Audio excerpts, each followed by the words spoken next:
Audio octavo y último. Consejos a los ascetas, de Teófano el Recluso. Capítulo 6. 1. Confusión y paz. Cuando existe confusión en el alma, de cualquier manera que sea, en ese momento no os fiéis de su juicio, pues lo que ella dice entonces no será la verdad.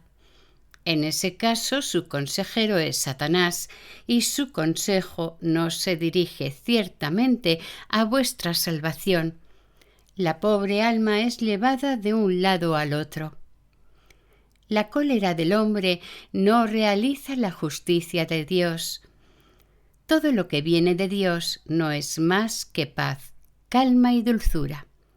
Él deja esa dulzura en el alma, la expande en abundancia a su alrededor, incluso si a primera vista tiene a veces un aspecto austero. 2. Los pensamientos vagabundos. Estáis sujetos a los pensamientos vagabundos porque escucháis las charlas fútiles cuyo recuerdo os queda. Con esos recuerdos el enemigo teje una red ante el ojo de vuestro intelecto para impedirle ver. Cuando esto suceda, descended en vuestro corazón, separad los ojos de las imágenes ilusorias presentadas por el enemigo e invocad al Señor. 3.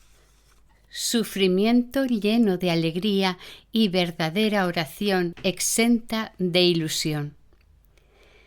Si alguien se mantiene firme en las lágrimas de contrición a fin de no ser arrastrado por lo que ha gustado en la oración, a riesgo de formarse una alta opinión de sí mismo, posee un arma terrible contra el enemigo. Aquel que conserva en sí este sufrimiento lleno de alegría escapará a todos los males.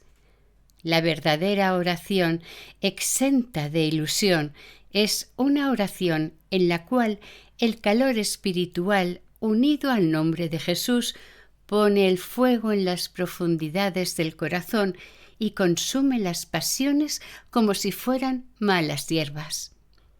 Esta oración trae al alma el bienestar y la paz. No viene de la derecha ni de la izquierda, ni tampoco de lo alto, sino que brota en el corazón como una fuente de agua del Espíritu vivificador. Es esta clase de oración, y esta sola, la que debéis amar y tratar de conservar en el corazón, cuidando vuestro intelecto de la imaginación. No temáis nada cuando la poseéis, pues aquel que dijo «Tranquilizaos, soy yo, no tengáis miedo», Mateo 14:27, estará en vuestro interior. Aquel a quien ha sido acordada esta armonía interior y vive rectamente sin pecado, que ha dado la espalda a la adulación y a la arrogancia, permanecerá firme y no sufrirá ningún mal, incluso si todo un ejército de demonios se levanta contra él llevando innumerables tentaciones. 4. La necesidad de una dirección experimentada. Me preguntáis por qué la ilusión llega durante la práctica de la oración de Jesús. No viene por la misma oración, sino por la manera en que es practicada, y en ello debemos seguir las directivas dadas en la Filocalia. Esas directivas deben ser seguidas bajo el control de un maestro que conozca la manera correcta de practicar la oración. Pero si alguien quiere practicarla por sí mismo, simplemente a partir de descripciones librescas, entonces no puede escapar a la ilusión. En todas las descripciones se dan solamente los rasgos exteriores de la obra. Un libro no podría entrar en todos los consejos detallados que puede proporcionar el starets. Este conoce el estado interior que debe acompañar a la oración y por ese hecho puede velar sobre el principiante y darle la dirección complementaria que necesita. Aquel que practica este método de oración sin un guía para ayudarlo, permanece naturalmente en la actividad exterior y en los distintos ejercicios físicos. Cumple concienzudamente todo lo que se transmite en los libros respecto a la posición del cuerpo, la respiración, la atención en el corazón.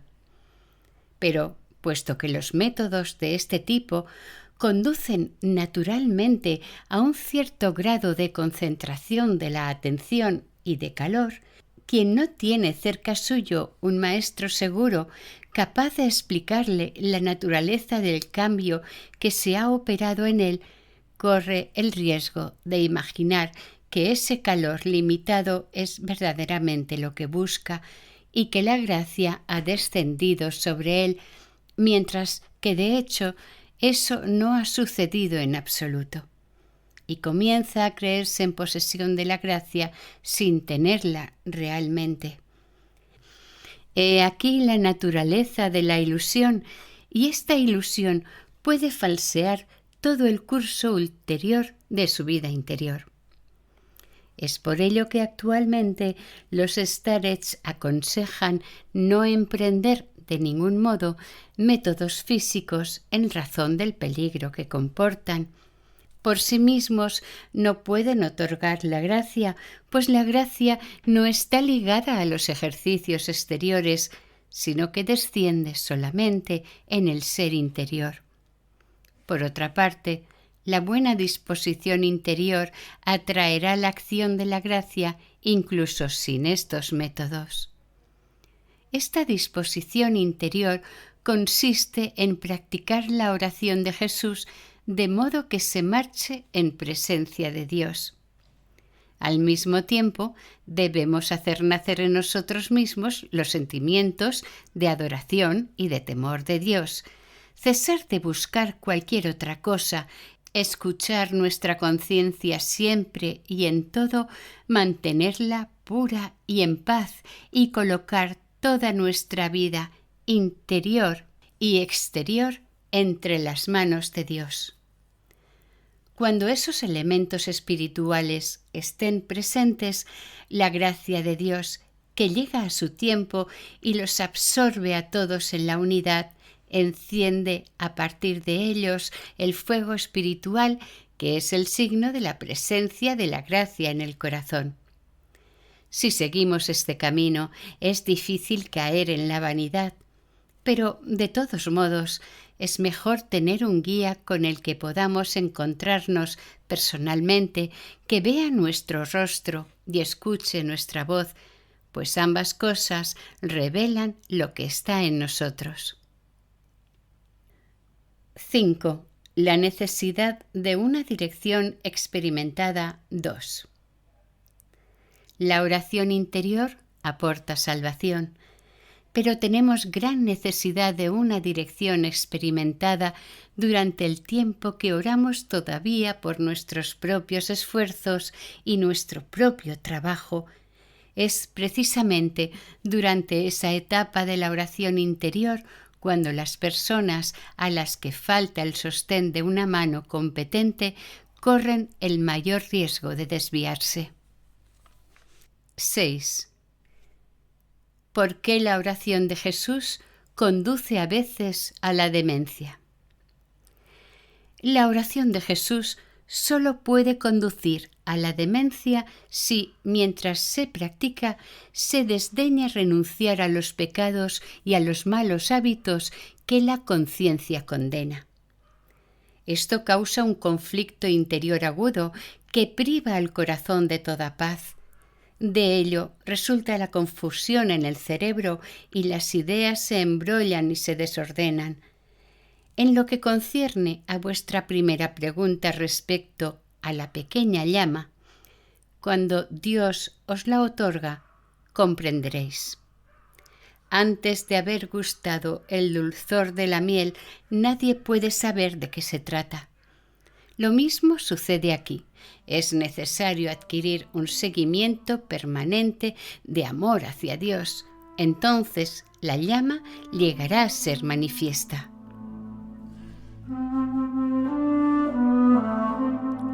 Capítulo 7. Humildad y caridad. 1. Allí donde falta la humildad y la caridad, todo lo espiritual está ausente. Me decís que no tenéis ni humildad ni caridad. Mientras ellas estén ausentes, todo lo espiritual está ausente. Lo espiritual nace cuando ellas nacen y crece cuando ellas crecen. Son para el alma lo que el dominio de la carne es para el cuerpo. La humildad se adquiere por actos de humildad, la caridad por actos de caridad. 2. La medida de la humildad. Abrid los ojos. La medida de la humildad, hela aquí. Si alguien es humilde, no cree jamás que es tratado peor de lo que merece. Tiene tan mala opinión de sí mismo que nadie, por severo que sea, puede tenerla peor. Ese es todo el secreto del asunto. 3. Defectos de carácter. El Señor nos deja a veces defectos de carácter para que aprendamos la humildad, pues sin ellos nos deslizaríamos rápidamente en nuestra estima hasta llegar más alto que las nubes, y allí nos instalaríamos en nuestro trono, y eso acarrea la perdición. 4. El camino de la humildad es la obediencia. No necesito repetiros que el arma invencible contra todos nuestros enemigos es la humildad. No se la requiere fácilmente. Podemos creernos humildes sin tener el menor rasgo de verdadera humildad. Además, no podemos llegar a ser humildes simplemente pensando en ello. El mejor, o más bien, el único medio seguro de llegar a la humildad es la obediencia y el renunciamiento a toda voluntad propia.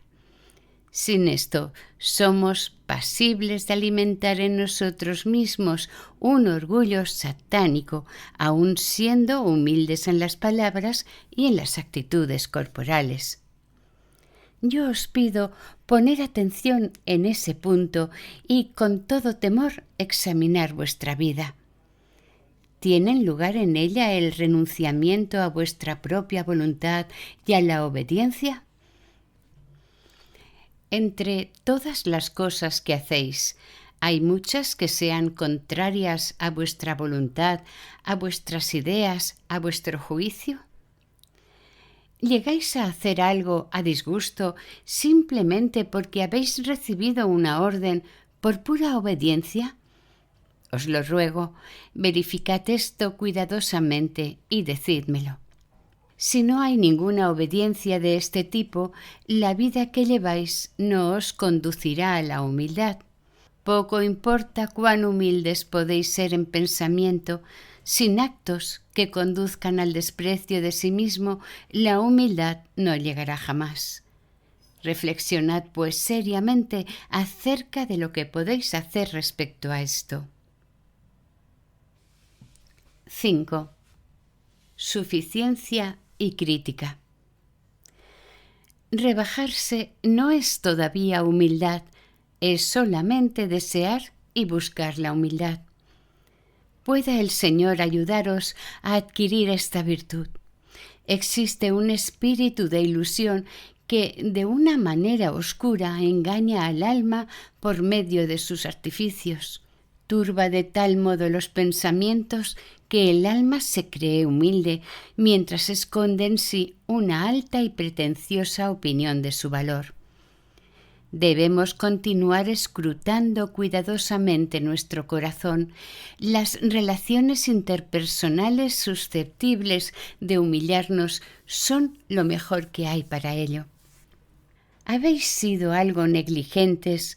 El temor de Dios os ha abandonado y muy pronto lo habrá hecho también la atención. Habéis tomado además el hábito de criticar a los demás. Decís que habéis pecado interiormente, y es verdad. Arrepentíos prontamente e implorad el perdón de Dios. Una falta como esta lleva en sí misma su propia retribución. La falta es interior y el castigo lo es igualmente. Podemos condenar a los demás no solo con palabras, sino también por un movimiento interior del corazón.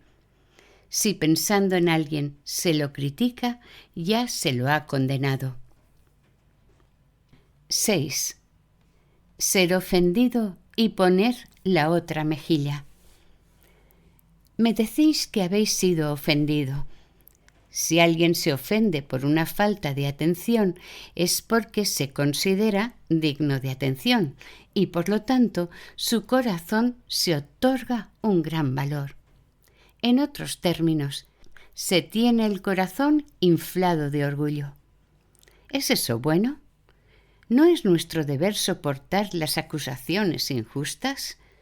Sí, ciertamente. Entonces, ¿cómo podemos ponerlo en práctica? Después de todo, puesto que se nos ha ordenado soportar, debemos soportar los desagradecimientos sin excepción y soportarlos con alegría sin perder nuestra paz interior.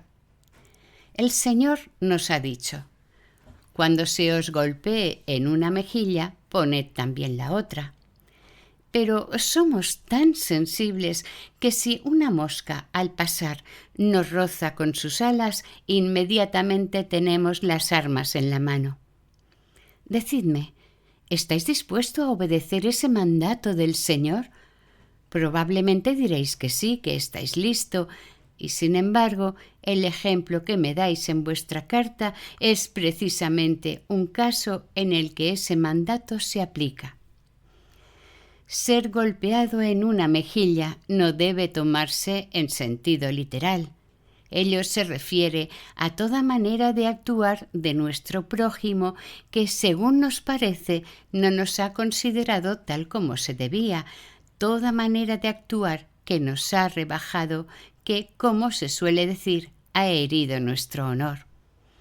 Todo acto de este tipo, por insignificante que sea, una mirada, una expresión, es un golpe sobre la mejilla.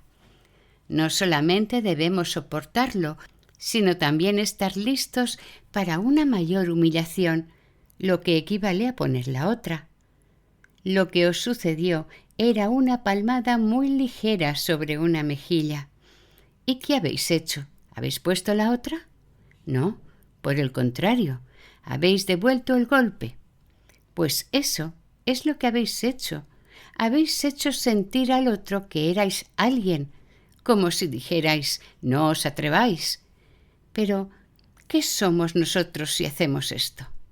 ¿Cómo podremos ser considerados discípulos de Cristo si no obedecemos a sus mandamientos? Es necesario que os preguntéis: ¿es que yo merezco respeto? Si hubierais tenido en vuestro corazón el sentimiento de vuestra indignidad, no os habríais sentido ofendido. 7. Tomar en la mano la espada de la humildad. El tormento espiritual y las pasiones enturbian la sangre y dañan la salud. El ayuno y la abstinencia en nuestra vida cotidiana son el mejor medio para conservar una buena salud. La oración introduce al espíritu humano en el reino de Dios, donde se encuentra el peñasco de vida. El cuerpo también, conducido por el espíritu, tiene parte en esa vida. Un espíritu contrito, sentimientos de arrepentimiento y lágrimas. Esto no disminuye nuestra fuerza física, sino la acrecienta, pues establece el consuelo en el alma. Deseáis que la contrición y las lágrimas no os abandonen jamás, pero haríais mejor en desear que el espíritu de profunda humildad reine siempre en vuestro corazón. Él trae las lágrimas y la contrición y nos impide ser engreídos por el orgullo cuando las poseemos. Pues el enemigo inocula su veneno incluso por medio de cosas como esas. Hay también una hipocresía espiritual que puede acompañar a la contrición. La verdadera contrición no se opone a la pura alegría espiritual, puede vivir en armonía con ella, oculta tras ella. ¿Y qué decir del amor propio?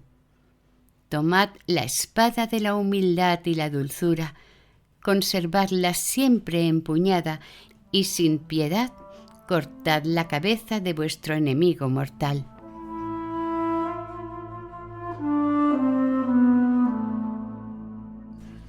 Tercera parte del libro.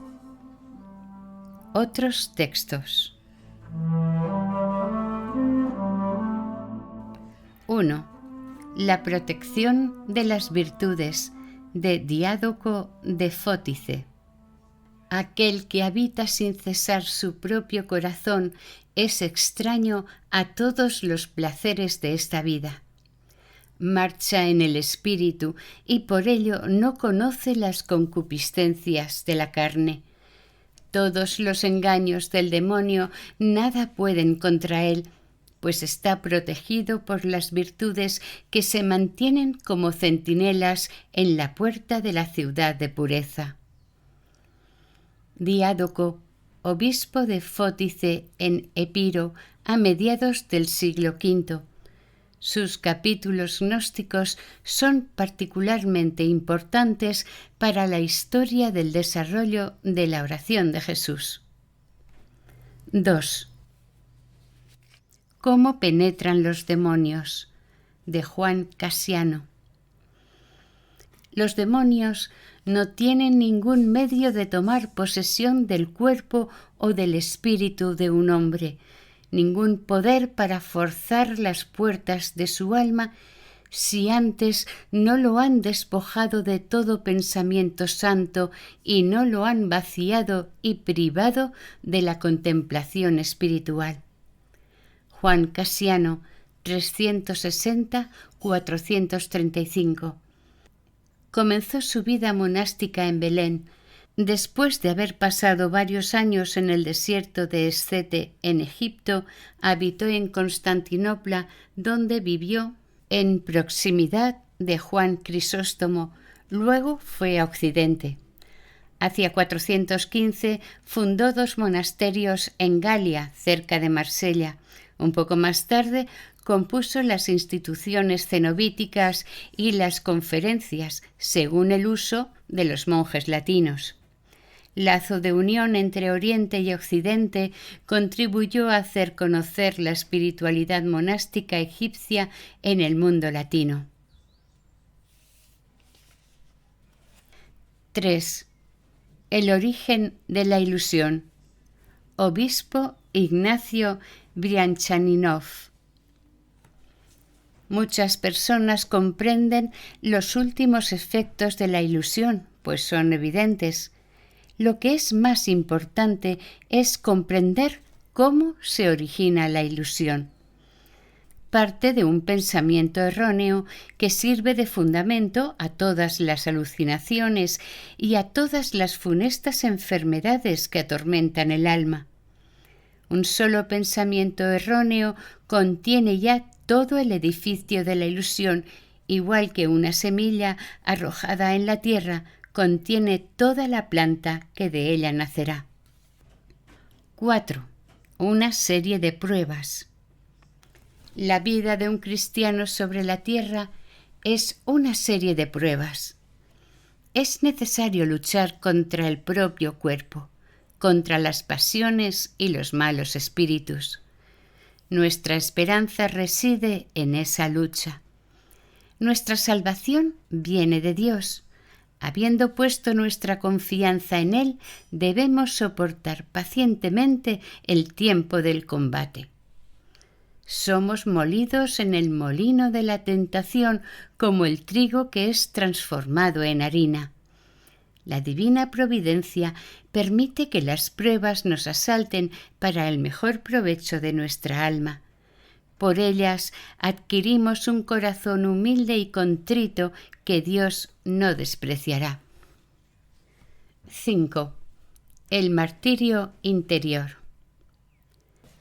Está en la naturaleza misma de la oración interior descubrir las pasiones ocultas que encierra el corazón humano y dominarlas. La oración interior nos revela nuestra servidumbre hacia los espíritus caídos, nos hace conscientes de nuestra cautividad y nos libera.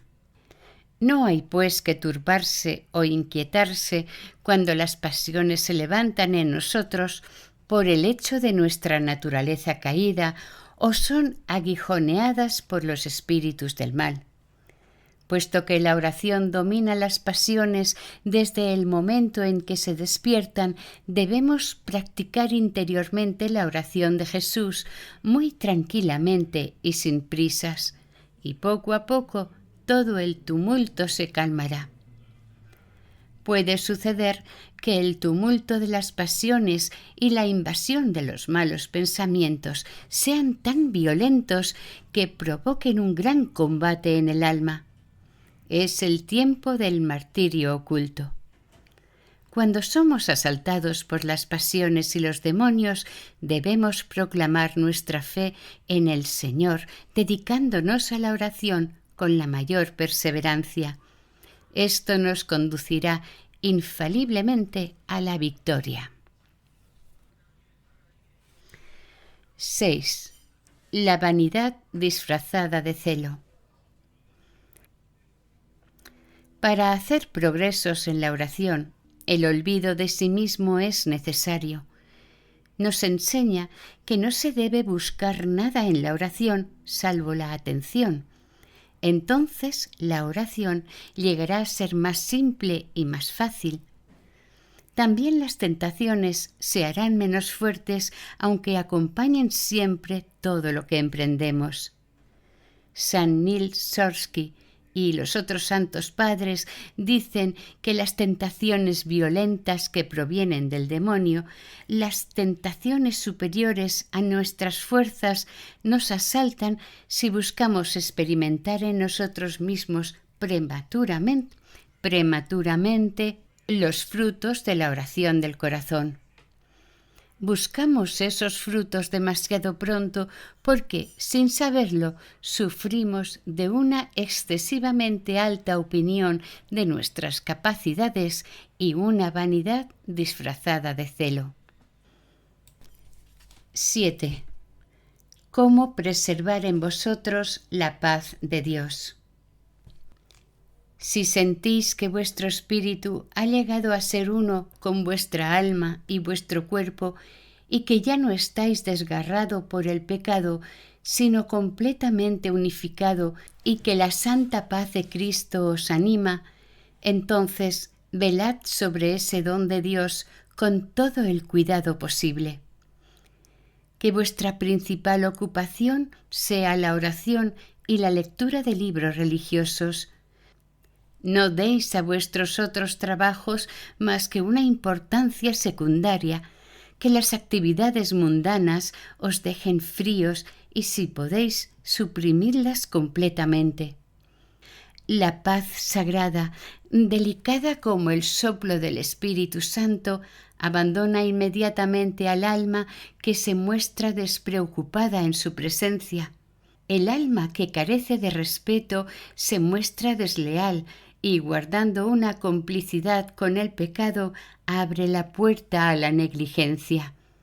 Al mismo tiempo que la paz de Cristo, el don de la oración se aleja igualmente de esta alma indigna. Entonces las pasiones la invaden como bestias hambrientas y comienzan a atormentar a la víctima, que has sido librada a ellas y a la que Dios ha abandonado a sus propias fuerzas. Si coméis demasiado, o lo que es peor, si bebéis demasiado, la paz de Dios dejará de actuar en vosotros. Si montáis en cólera, perderéis esa paz por largo tiempo. Si os permitís irreverencias, el Espíritu Santo no actuará más en vosotros. Si comenzáis a amar algo terrestre, si os dejáis infectar por una ligazón apasionada por algún objeto o por algún talento o por una amistad particular hacia alguna persona, la paz de Dios os abandonará ciertamente. Si os permitís sacar placer de pensamientos impuros, la paz os abandonará por largo tiempo, pues no soporta el hedor del pecado, en particular de los pecados de vanidad y de lujuria. Buscaréis esta paz y no la encontraréis. Lloraréis su pérdida, pero ella no prestará atención a vuestras lágrimas para que aprendáis a otorgar su verdadero valor a los dones de Dios y a conservarlos con el cuidado y el respeto que les son debidos. Detestad todo lo que os arrastra hacia la distracción o el pecado. Crucificaos sobre la cruz de los mandamientos del Evangelio y permaneced allí, clavados. Rechazad todo pensamiento y deseos malos, con coraje y vigilancia. Abandonad las preocupaciones mundanas e intentad vivir el Evangelio cumpliendo con celo sus mandamientos. Cuando oréis, crucificaos también sobre la cruz de la oración. Rechazad todos los pensamientos, por más importantes que sean, que lleguen a vosotros durante la oración. Ignoradlos. No os ocupéis en hacer teología, no os dejéis arrastrar por las ideas brillantes, originales o fuertes que se os puedan ocurrir. El silencio sagrado que se introduce en el intelecto en el momento de la oración por el sentimiento de la grandeza de Dios habla de Dios más elocuentemente y más profundamente que ninguna palabra humana. Los padres dicen: si oras, verdaderamente eres teólogo. Obispo Ignacio Brianchaninov, 1807-1863. A la edad de 26 años fue nombrado archimandrita del importante monasterio de San Sergio en San Petersburgo. En ese lugar, por disposición del zar Nicolás, organiza una comunidad modelo en la cual permanece 24 años. En 1857 es consagrado obispo de Stavropol, función de la que dimite en 1861.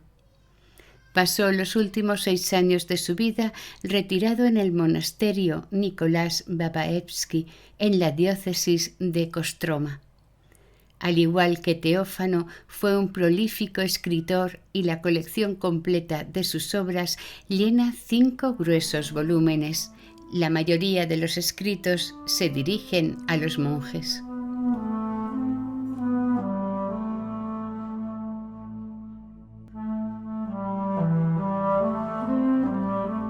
Fin del 8º audio. Fin del libro Consejos a los ascetas de Teófano el Recluso.